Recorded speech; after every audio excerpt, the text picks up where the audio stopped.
UPTT 2026 Hindi special class मेरे भाई संज्ञा और उनके भेद महत्वपूर्ण वीडियो। एक वीडियो से बहुत कुछ। वीडियो पर जितने भी भाई बहन पहली बार आए हैं वो चैनल को ज़रूर सब्सक्राइब करें, क्योंकि सब्सक्राइब करने में आपका कुछ भी नहीं जाएगा और हमें मोटिवेशन ज़रूर मिलेगी। तो यहाँ पे हम आज यूपीटीटी हिंदी स्पेशल क्लास में संज्ञा पढ़ेंगे और उनके भेद पढ़ेंगे मेरे भाई। तो समय ना जाया करते हो, चलिए वीडियो को स्टार्ट करता हूँ, सीधा ले चलता हूँ आज की टॉपिक पर, जहाँ पर मैं हिंदी व्याकरण शब्द में भेद।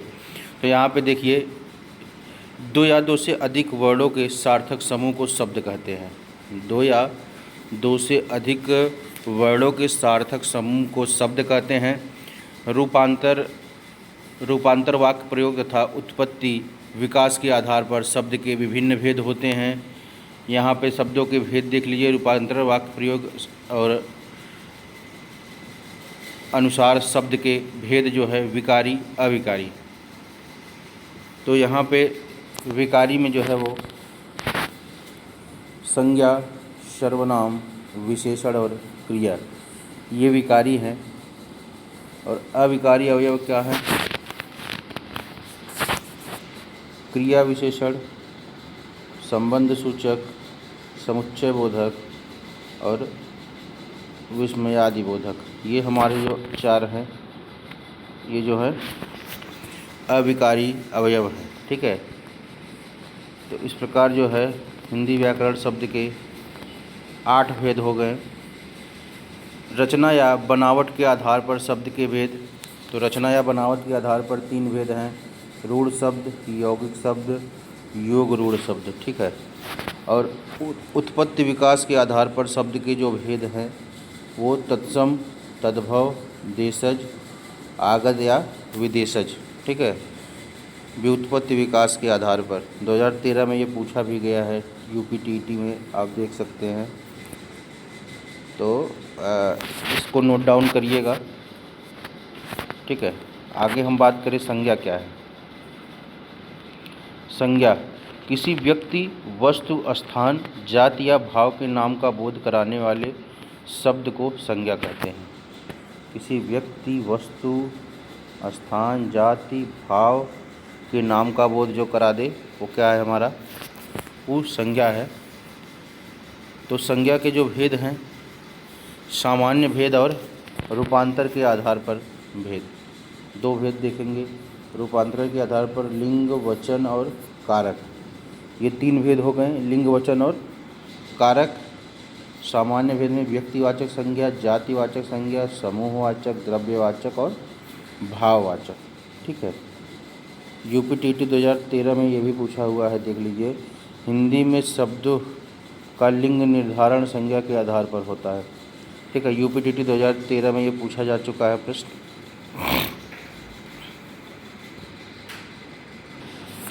अब हम लोग पढ़ेंगे भाई व्यक्तिवाचक संज्ञा। व्यक्तिवाचक संज्ञा किसी एक वस्तु, व्यक्ति का बोध कराने वाले शब्द जो है वो व्यक्तिवाचक संज्ञा कहलाते हैं। जैसे व्यक्तियों के नाम, नदियों के नाम, देशों के नाम, शहरों के नाम, पुस्तकों के नाम, पर्वतों के नाम। और इधर देखिए, समुद्रों के नाम, सड़कों के नाम, चौराहों के नाम, दिन महीना नाम, समाचार पत्रों के नाम, त्यौहार उत्सवों के नाम, भवनों के नाम, ताजमहल, लाल किला। ठीक है। किसी एक व्यक्ति या वस्तु का जो बोध करा दे, जैसे राम, श्याम, मोहन, राधा इत्यादि, नदियाँ, गंगा, यमुना, सरयू। ठीक है। तो ये हमारा क्या है? व्यक्तिवाचक संज्ञा है। आगे अगर हम देखें, इसी प्रकार हम लोग जातिवाचक संज्ञा देखेंगे। एक ही प्रकार की वस्तुओं, व्यक्तियों की जाति वर्ग का बोध करा दे। ठीक है। एक प्रकार की व्यक्तियों और वस्तुओं का जाति बोध कराने वाले शब्द जो है वो जातिवाचक संज्ञा कहलाते हैं। वस्तुओं के नाम जैसे कलम, कुर्सी, घड़ी वस्तु जो है, मकान, जूता, तलवार इत्यादि। पशु पक्षियों के नाम गाय, बैल, बकरी, तोता, कौवा, गौरैया, शेर पक्षियों के नाम। संबंधी व्यवसाय पदों पर कार्य करने वालों के नाम। भाई, कवि, मंत्री, जुलाहा, अध्यापक, ठग इत्यादि। समुद्रगुप्त भारत का नेपोलियन था। देखिए ये यूके टेट में पूछा गया है, ये हरियाणा टेट में, और ये भी देखिए 2022, 2013, 2019 में। समुद्रगुप्त भारत का नेपोलियन था। इस वाक्य में नेपोलियन शब्द में जातिवाचक संज्ञा है। ठीक है। प्राकृतिक तत्वों के आधार पर, प्राकृतिक तत्वों के नाम ज्वालामुखी, सुनामी, वर्षा, भूकंप, पहाड़, ये सब क्या है हमारे, सब जातिवाचक, मतलब कि एक ही प्रकार की वस्तु व्यक्तियों की जाति वर्ग का जो बोध करा दे। जैसे नदियों में कई नदी आ गई, ठीक है, इस तरीके से। जैसे कुर्सी है तो पूरे कुर्सी, जितनी भी तरह की कुर्सी है सब आ गई। कलम है, घड़ी है, पक्षियों पशुओं के नाम जैसे गाय है, गाय बहुत से हैं, बैल बैल है, तोता है, कौवा है, गौरैया है, तो उनकी जो जाति का बोध कराए वही जातिवाचक संज्ञा है। समूहवाचक संज्ञा क्या है? समूह, आप नाम से ही समझ रहे हैं, समूह का बोध होना चाहिए।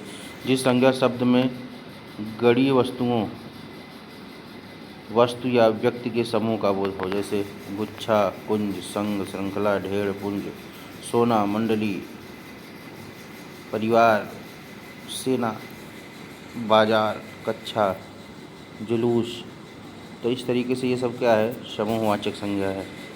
द्रव्यवाचक संज्ञा अगर हम बात करें, द्रव्यवाचक संज्ञा धातुओं के नाम, द्रव्य, जिन वस्तुओं का माप तौल हो सके, जेके नापा जा सके, वो का द्रव्यवाचक संज्ञा।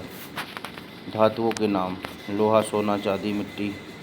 यूपीटीटी में पूछा गया तेजाब द्रव्यवाचक संज्ञा है, देख लीजिए भैया, यूपीटीटी 2021। तो ऐसे तक ज़्यादातर मतलब ऐसी जगह से ये चीज़ें उठा के लाइए। यूपीटीटी 2014 में देखिए ये भी पूछा गया है, बाजार, ठीक है, समूहवाचक संज्ञा।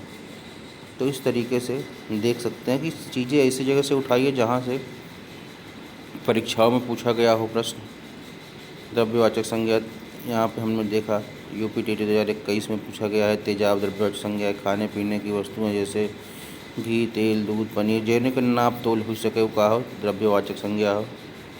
और अब हम आते हैं भाववाचक संज्ञा, सबसे मज़ेदार चीज़, भाववाचक संज्ञा। जिस संज्ञा शब्द से व्यक्ति वस्तु के गुण, धर्म, दशा, व्यापार का बोध हो उसे भाववाचक संज्ञा कहते हैं।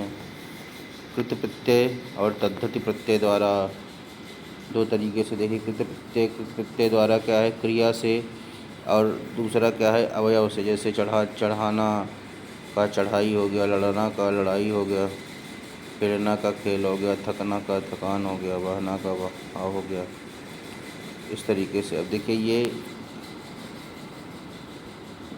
UK TET 2019, UK TET 2013, CG TET 2016, H TET 2013, तो ये प्रश्न ऑलरेडी पूछा जा चुका है, आप देख सकते हैं। अब जैसे देखिए यहाँ ये पूछा है, दान भाववाचक संज्ञा है। दान जो है वो क्या है, भाववाचक संज्ञा। हरियाली, हरियाली शब्द में भाववाचक संज्ञा है।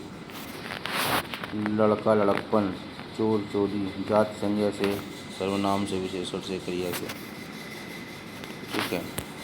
तो इस तरीके से आप देख सकते हैं, ये था हमारा जो है संज्ञा और उनके भेद। आगे की क्लास में हम लोग सर्वनाम पढ़ेंगे, इस तरीके से एक एक टॉपिक को कवर करेंगे, ठीक है, जो यूपीटीटी परीक्षा से संबंधित बहुत ही महत्वपूर्ण है। वीडियो पसंद आए एक लाइक, चैनल को सब्सक्राइब ज़रूर करें। धन्यवाद।